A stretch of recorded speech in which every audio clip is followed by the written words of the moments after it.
sanad waliba marka la gaaro xilliyadan oo kale magaalada Munich waxay gashaa xaalad ka duwan sida caadiga ah sanadka intiisa kale qiimaha lagu seexdo hoteelada halkii habeen wuxuu sare u kacaa 100%. dadka qaar waxay guryahooda u diyaariyaan inay si birifaad ah u kireeyaan maamulka magaaladana waxay galaan diyaar garow adag kooxaha dabdamiska waxa la geliyaa heegan adag ciidamada amniguna waxay laba jibaareen nabadgelyada magaalada saraakiisha caafimaadkana waxay ku diyaariyaan goob waliba gargaarka degdega ah waxa sababaya dhammaan waxyaabahaas waxaan kuugu sheegayaa qaybta koowaad ee muuqaalkan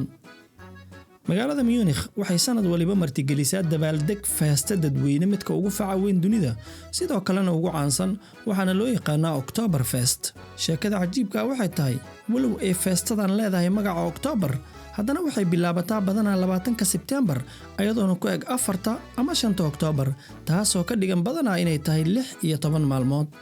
16 kaas maalmood magaalada waxay martigelisaa sanad waliba dad isku celcelis ahaan gaaraya 6 milyan oo qof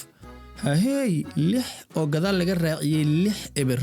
oo dunida dacaladeeda ka kala yimaada waxay yiraahdeen kama jirto dunidan dusheeda dawlad aan dadkeeda dabaaldegan ka qayb galin laakiin waxaad isweydiinaysaa maxay tahay feestadan sideena ku bilaabatay maxay tahay sababta dad intaas la eg sanad waliba u yimaadaan dhammaan jawaabta su'aalahaas waxaan kugu siinayaa muuqaalka xiga ee la socod wanaagsan